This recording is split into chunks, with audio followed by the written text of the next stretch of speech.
We are live, Chair. Thank you.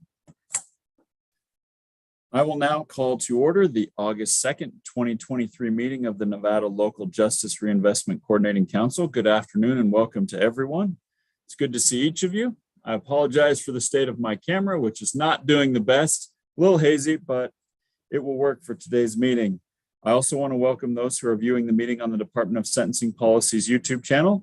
This is the first meeting of our 23-25 meeting cycle. I will now ask Director Gonzalez to take the roll. Thank you, Chair. Mr. Dahl, Mr. Frainer, Ms. Hilton, Present. Ms. Ingram, Present. Assistant Sheriff Kern, Present. Mr. Levin, Present. Ms. Murray, Ms. Rowley, Present. Mr. Rye, Present. Mr. Sadler,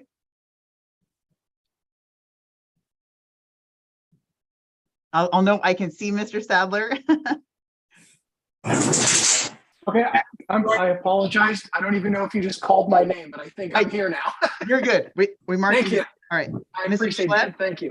Thank you. Mr. Schlepp, Mr. Segerbloom, Here. Mr. Shields, Mr. Zenz, Vice Chair Byrd, Present. Chair Pruitt. Present. Chair, we have a quorum. Thank you. This will now take us to agenda item number 2, which is going to be our first period of public comment. There are 2 periods of public comment for each meeting, one at the beginning of the meeting and one at the end. Members of the public have 2 options for submitting public comment. First, members may do so in writing by emailing the Departments of Sentencing Policy at sentencingpolicy@ndsp.nv.gov.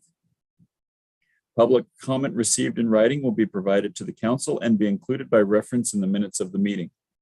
Members of the public who wish to testify may do so by telephone. Due to time constraints, public comment is limited to 2 minutes. Any member of the public that exceeds the 2-minute limit may submit your comments in writing to the Department of Sentencing Policy. At this time, I will ask staff to manage and direct those who wish to testify by telephone. Ms. Jones. Thank you, Chair. Members of the public who would like to testify by phone, press *9 to raise your hand. When it's your turn to speak, please slowly state and spell your first and last name. And we have no callers, Chair. All right, thank you. That will conclude our first period of public comment and close out agenda item number 2. We will move on to agenda item number 3, which is approval of minutes. Members of the council have been provided copies of the minutes from the May 10th, 2023 meeting.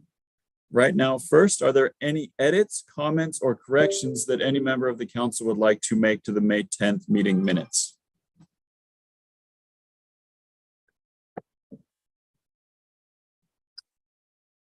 All right, I'm not seeing any hands raised or anyone making a statement or anyone even unmuted. So I will now entertain a motion to approve the minutes from the May 10th, 2023 meeting. Do I have a motion? I move. Thank you. Is there a second? I'll second. All right, we have a motion and a second. All those in favor of the motion passing, please indicate with an aye. Aye. Aye. Are there any opposed to the passage? None opposed, all in favor. That will close out agenda item number 3. We will now move on to agenda item number 4, which is a summary on Assembly Bill number 388. As we know, AB 388 is the appropriation that provides the funding for the grants we will administer.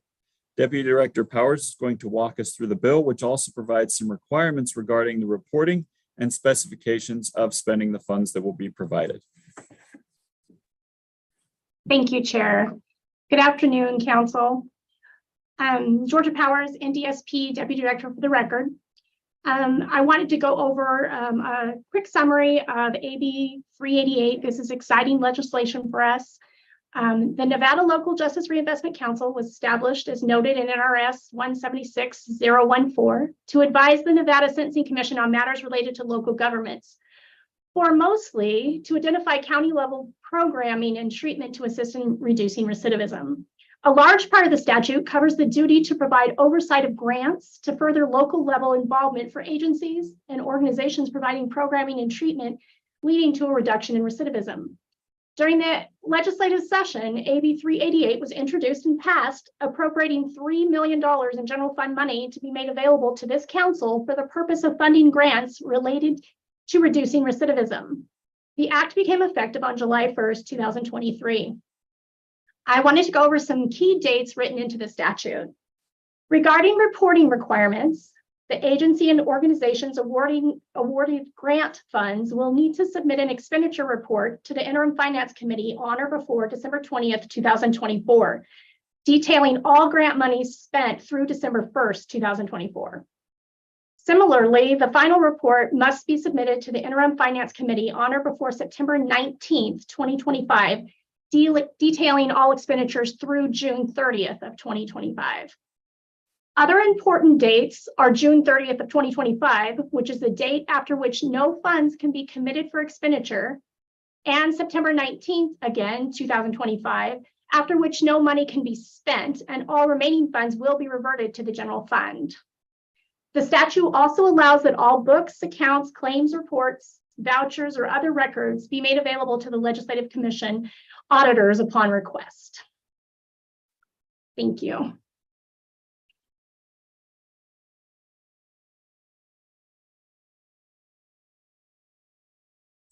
Thank you for that report.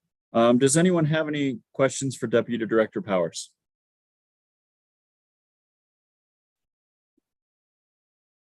All right, it's very quiet today. Thank you so much for that. That will close us out on agenda item number 4 and take us to agenda item number 5. So agenda item number 5 is the Grant Administration Guide and Application. As most of you know who were here at our last meeting, we spent a great deal of time going through the Grant Administration Guide and Application. Obviously, this is a very important manual as it will soon be sent out to those seeking to have grants with us. So I know many updates were made based upon the comments and requests of those on the council to that guide.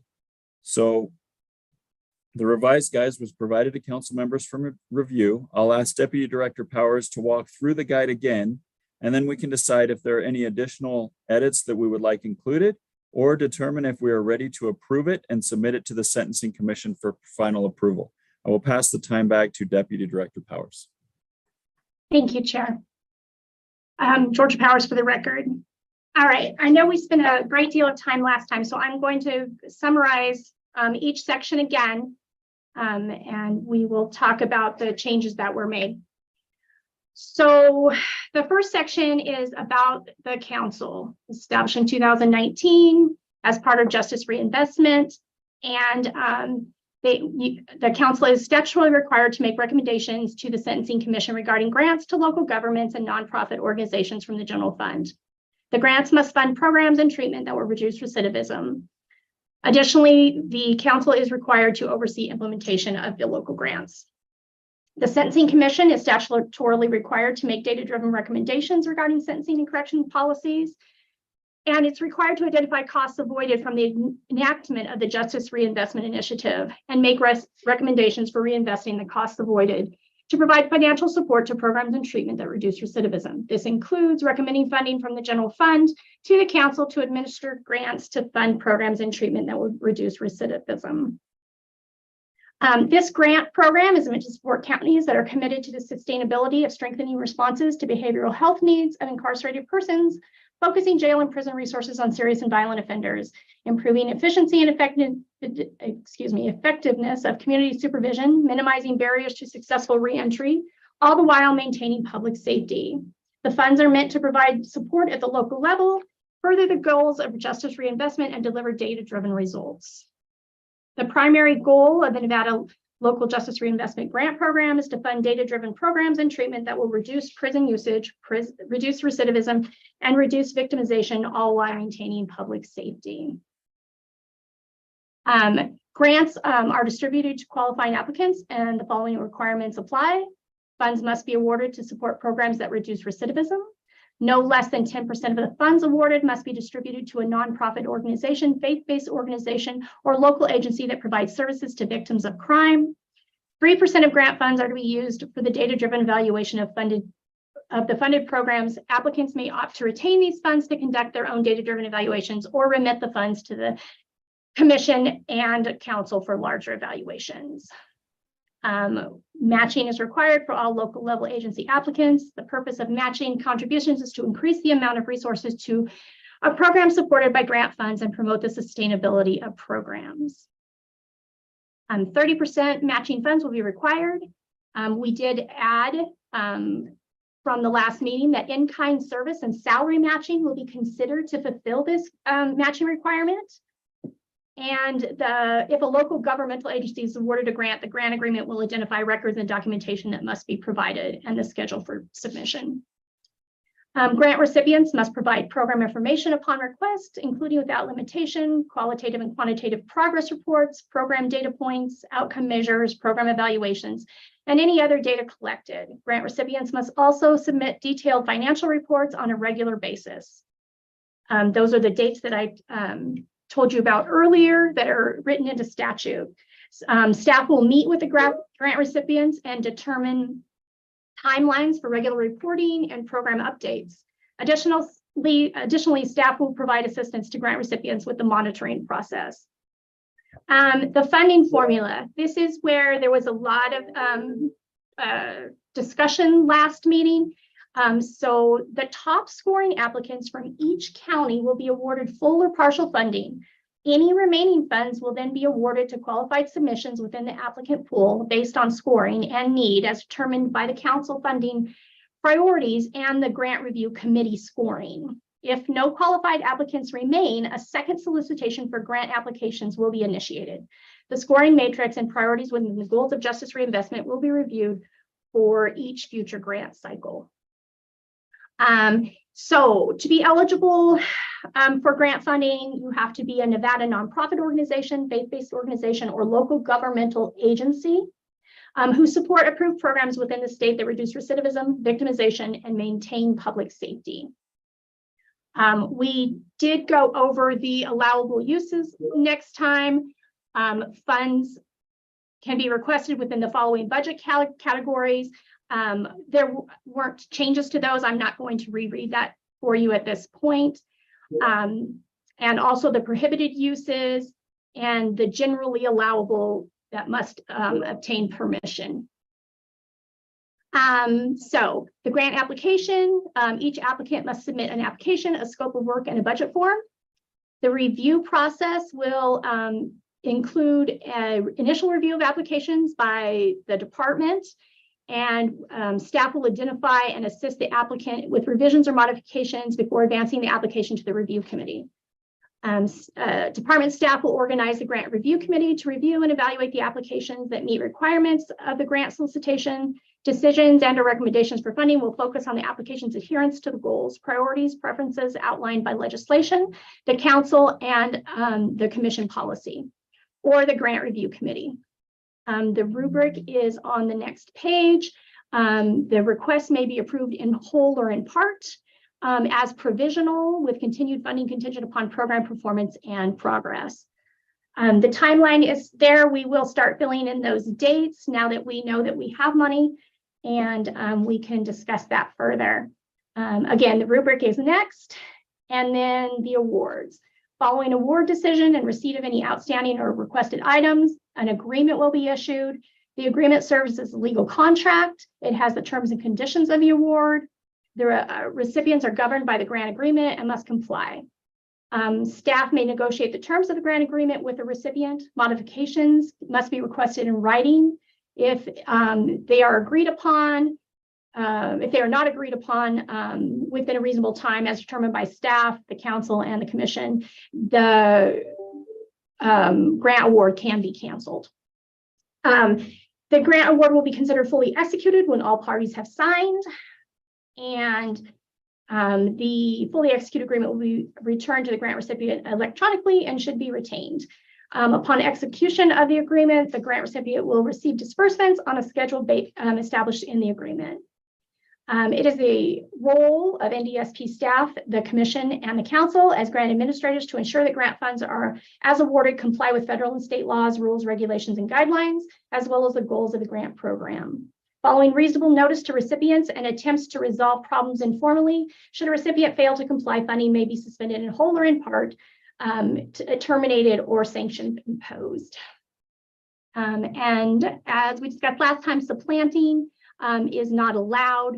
So all grant funding must be used to supplement existing funds and not replace funds. And that is the grant guide. Thank you, Deputy Director Powers. So I will open it up to the group. Are there any questions as they pertain to the grant guide for the Deputy Director?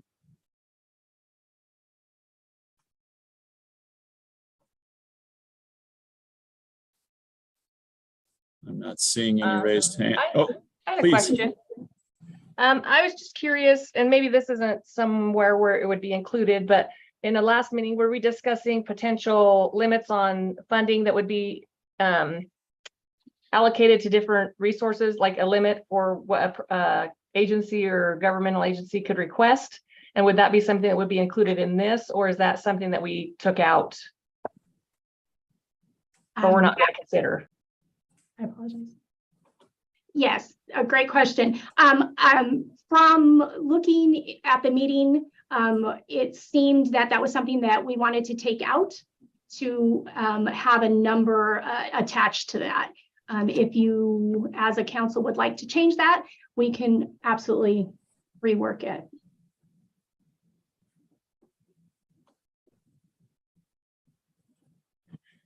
Is that something you would like to have added back in?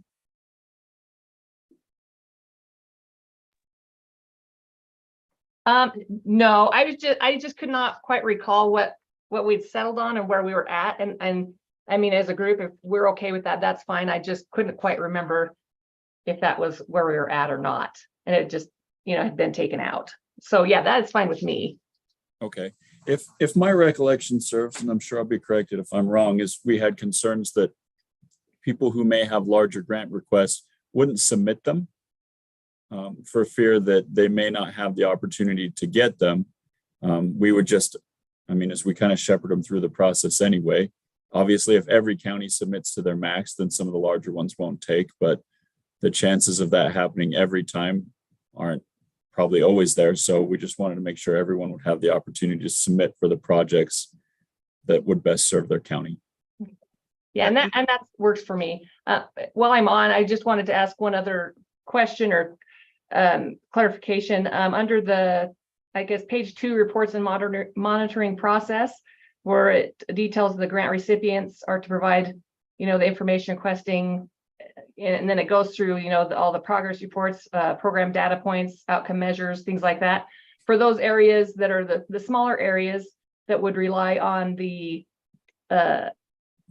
assistance, pay that 3% for the assistance to help that. Would it be something that would just be negotiated, if it was awarded and negotiated in the contract to say, this is what we can give you, and then you guys are going to be taking care of all of that? Or is there some expectation that the smaller areas would be needing to do some more in-depth data collection and things like that?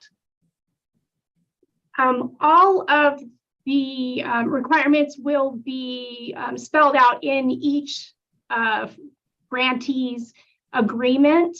So if they choose to do the 3%, then we will be very clear what that will entail and what help we will be giving them with their reporting requirements. Perfect. Thank you. Are there any other questions or specifically concerns about anything that we talked about last time that we may have missed, or anything that anyone would like to see added to the administration guide? I have a question, Chair. Please.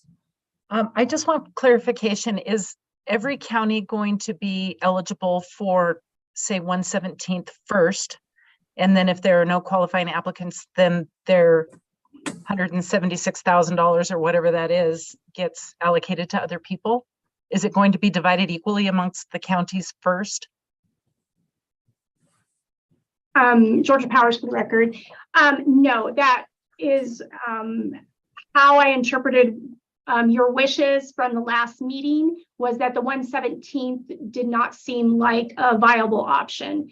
So what will happen is we will accept all grant applications during the application period, and then we will take one from each county, the top scoring application from each county, and look at how much money is available and give them as much of their ask as possible. But each county will be getting a percentage of their ask. And then if all 17 counties don't apply, then the rest of the applications will be looked at and the monies will be distributed. So if a larger county puts in a larger request and there's not enough for the rest of us, then our asks will be reduced accordingly? No, the larger counties' ask will be reduced so that everybody gets a percentage of the money. It will not necessarily be 1/17, but it will be a percentage of their request. Thank you. And any additional questions or concerns? This is Denny for the record. I'm wondering, since we don't have a value in there, and per this discussion today, if there does need to be a little bit, at least, of a line that tells what people can ask for, maybe not the number on it, but how we're looking at this. Because I feel like if there's not some sort of parameter, people are left in the same boat as what was just asked of, like, is there an equal 1/17th, or how much do I even dare ask for? If they don't have a guideline to work from, and I don't know how necessarily, I don't know that I have the best suggestion of how to word that doesn't put a monetary value listed in it. And I hope that makes sense. No, I think that does make sense. It's an excellent question. If we wanted to add it, we could add it even somewhere in goals based upon an appropriation pursuant to the Assembly Bill 388. You know, that there's a $3 million grant, or there's $3 million available to be appropriated across the 17 counties. Would that be too vague of what you're thinking, or at least I mean, we don't need a $5 million request from one county. That's obviously a no-go. So if anyone has any thoughts on how to deal with that to further inform the public. Denny, again, for the record, I think I like the beginning of that with maybe just a little bit of follow-up that, you know, we want to support all the counties with an appropriate ask, and it will be through the process of approving grants. I don't know how to word it, I guess, but that it will be that we're trying to help all the counties that ask. You know, that it is a distribution thing, not like first come, first serve type thing. May I interject? Please do. Georgia Powers for the record. I'm hoping the first sentence in the funding formula helps with that. The top scoring applications from each county will be awarded full or partial funding. So again, if you want to put a number to what they're allowed to request, we can work that in. But this does say that we are going to look at, or we are going to accept qualified applications from every county that applies. Can we just bold each? I think that as soon as you read that popped out, you know, the top scoring applicants from each county. And maybe not bold. I'm just saying that if that jumped out as soon as you said it, that okay, maybe it really is covered. The other thing, if I could just add, is the rubric is really important in this, right? It's almost like if you look at the formula in the funding formula, the formula is a combination of what are you asking for? Does it meet the goals? And then what is their score on the rubric? Because the other thing is someone could make a request and everything looks okay as far as the program, but as far as the rubric, their application, everything, it didn't quite make that. So it is a cross section of information we're looking for. And then it's possible based on the information they provide that, and what the rubric scoring is, that's actually what qualifies them for partial funding versus full funding. There's multiple things that could affect their partial or full funding. It could be what's available. It could be also their score on the rubric. And so I think, to your point, if you want to emphasize the each, there are different components that are going to result in their recommendation and the idea that everyone gets a fair chance at the funding.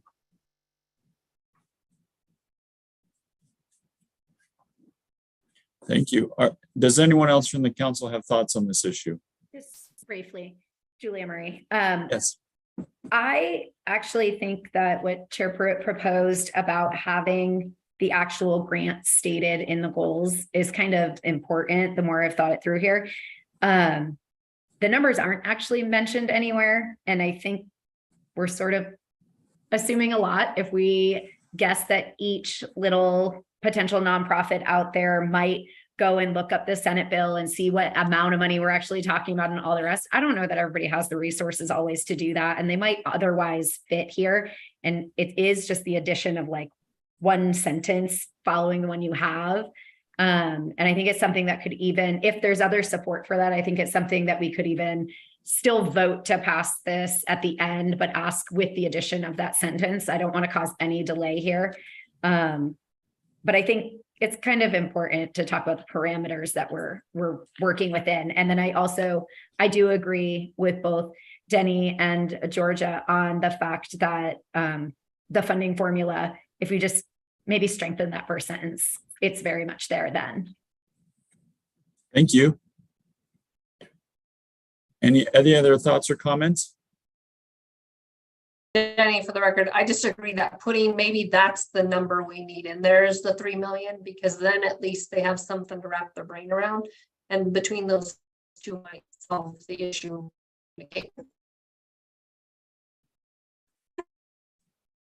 Denny just froze. Did you hear anything? Caught part of it. Let's try again. Denny, for the record, I just was saying that I think if we do add the 3 million in there so that value is there, it says it's unstable. Thank you. Is there any opposition to adding a line about referencing Assembly Bill 388 and the $3 million total to be placed within the application to provide kind of a top parameter of what's to be separated amongst the counties? Not seeing, and no comments in opposition. All right, well, that's good. And any opposition to either italicizing, bolding, kind of to further outline that portion in the awarding process to specify in the funding formula that for each county? No, well, that's good. All right. Any other questions, comments, or concerns as it pertains to the administration guide?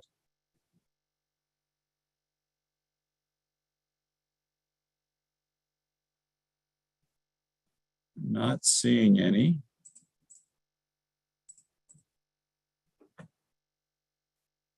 So that will take us to the next portion. So if we move forward with entertaining a motion to approve, or I guess it would be a partial approval of the administration guide, we would essentially have to look at two additional, I guess, parts of it. So if the council would like today, we can move forward with a partial approval, noting that there are the two additions that that there's been no opposition to today. We can entertain a motion on that unless there's any opposition regarding that.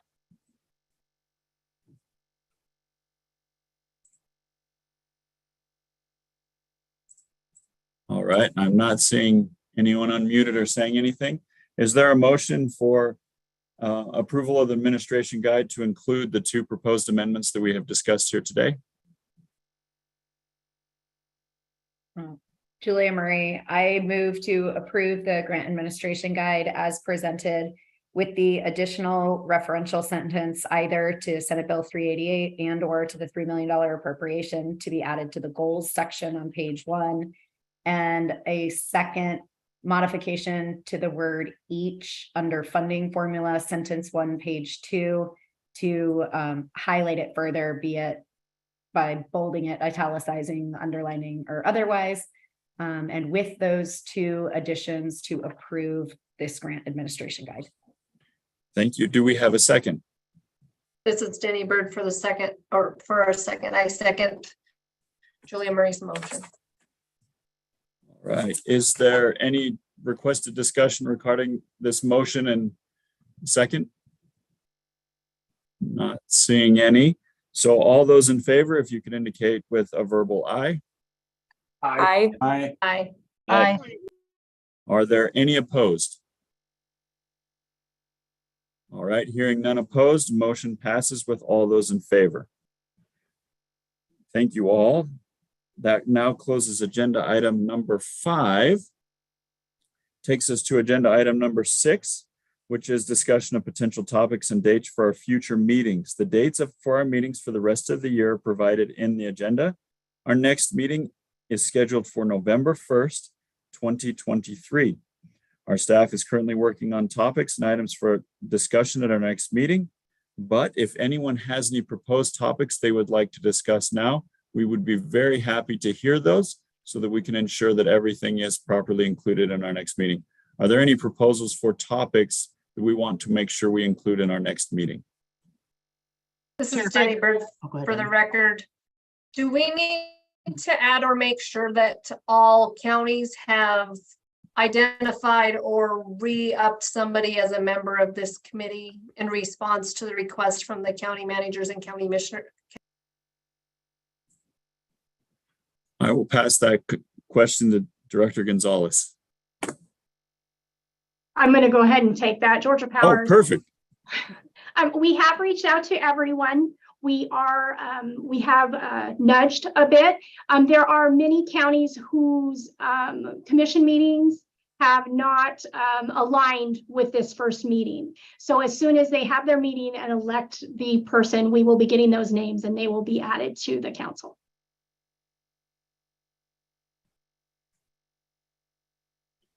And Well, it actually, doesn't- oh, go ahead, Denny, sorry. And maybe you'll address this, so it doesn't need to be an agenda item. I guess I'm just looking historically at our struggle to fill a couple of the spots and the seats. And so I didn't want, if we needed to leave it on the agenda to make sure it's full, I was just suggesting it. But if maybe after all the meetings happen and the seats are filled, maybe it's a non-issue. I can definitely update you all at each meeting to where we are with filling the positions.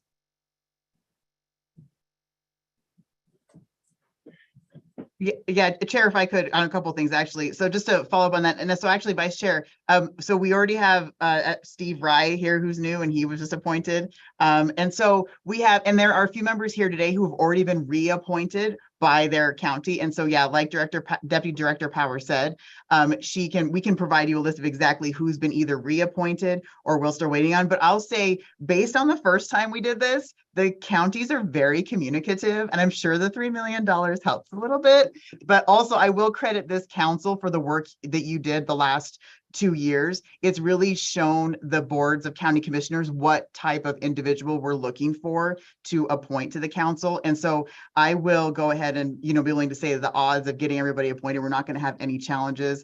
I will say Assistant Sheriff Kern was appointed from Story County, and I know that was one of our challenges, but he is like in it, and I really appreciate him already coming to the first 2 meetings. And so, and then again, like other counties where we had vacancies, it can be a little tricky to get them on the agendas. But yeah, I will say I anticipate with the work we're doing internally, what Deputy Director Powers has set up as a procedure for appointing everybody, we're on track, I think, to keep everybody in place. And I will say it's indicative by the amazing quorum that we have today as well. And then the other thing I just wanted to mention, if I could share, is just the next steps for the guide, just so the council's aware of what to expect. So the guide now will be forwarded to the Sentencing Commission for approval. And once we have that approval, then we'll start putting timelines together for soliciting applications and for organizing the grant committee and start getting that information together and how to solicit grants or individuals or entities for applying for grants. And so we work on those timelines. It's possible that the November meeting could get rescheduled to help align with those timelines to make sure that this council can conduct its work in a timely manner in getting either applications approved and recommended and or recommended funding. So we want to get that money moving as soon as possible appropriately. So just so you know, staff will keep you updated about the progress of that. And then we'll also let you know when the grant administration guide is before the Sentencing Commission, so we can be ready for that in case they do send any feedback back to the council as far as additional changes to make sure. So just so the council knows what the next steps are for getting these grants up and running. Director, thank you so much. So our next meeting is going to be quite busy. There's going to be a lot of things to go over. Are there any other items of concern for the council that we would like to have on our meeting, or any specific questions about things that may be in our next meeting? Julia Marie, I was just sort of looking at this and thinking, I don't know that we necessarily voted on the grant application, and I think we intended to. So if, when we close this agenda item, if we could maybe move back to item 6, I don't know if that's permissible or if there's a way to reopen, but I don't want to have another meeting just to have a vote on a document. I greatly appreciate that. I'll put a note for that right now. Are there any other items for future meetings before we hop back?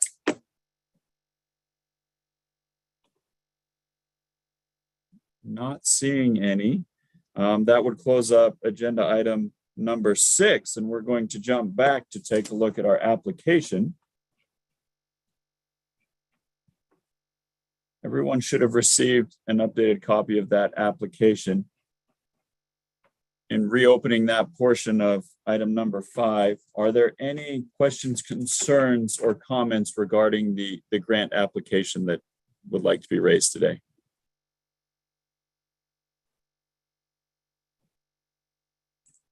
Right, not seeing any. Is there a motion to approve the grant application for submission to the Sentencing Commission? Julia Marie, I move to approve the grant application as proposed for submission to the Sentencing Commission. Thank you. Is there a second?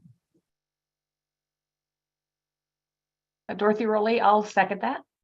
Thank you so much. All right. Having a motion and a second, all those in favor of approving the grant application as presently constituted to be sent to the Sentencing Commission, please indicate with a verbal aye. Aye. Aye. Right. Are there any opposed?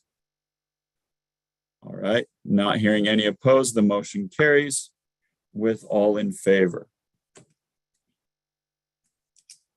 All right. That will reclose agenda item number 5. And thank you, Ms. Murray, for keeping us from doing an extra meeting, for missing a technical piece of that. So that will take us down to item number 7, which is our second period of public comment. And just as we did in the first period of public comment, those who wish to testify may do so by telephone. Public comment is generally limited to 2 minutes. Any members of the public that exceed the 2-minute limit may submit their written testimony in writing to the Departments of Sentencing Policy at sentencingpolicy@ndsp.nv.gov. At this time, I will ask staff to manage and direct those who wish to testify. Ms. Jones. Thank you, Chair. Looks like we have no callers. Chair Pruitt, Yes. as members, are we allowed to make public comment? Even though I know in other meetings, we've had members make a public comment if it's a comment not related to the agenda item. I don't have any objection. Go ahead and provide some comment. I just think it's important, and I hope everybody saw Victoria's announcement in our email. And I want to thank her for all that she has done on this committee, because she's really been a strength and a guide for us, and I truly appreciate it. I think I forgot to say Denny Bird for the record. Thank you, Denny. Are there any other persons desiring to make public comment within the meeting? All right, I will pass it back to Ms. Jones then. Looks like we still have no callers, Chair. All right, thank you so much. That will conclude our final period of public comment.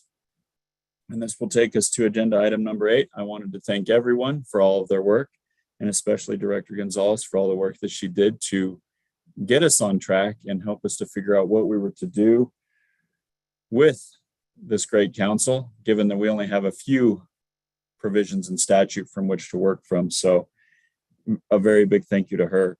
I look forward to our next meeting. We have a lot of work to get done at our next meeting to really get this underway. I look forward to seeing each of you, and our meeting is now adjourned.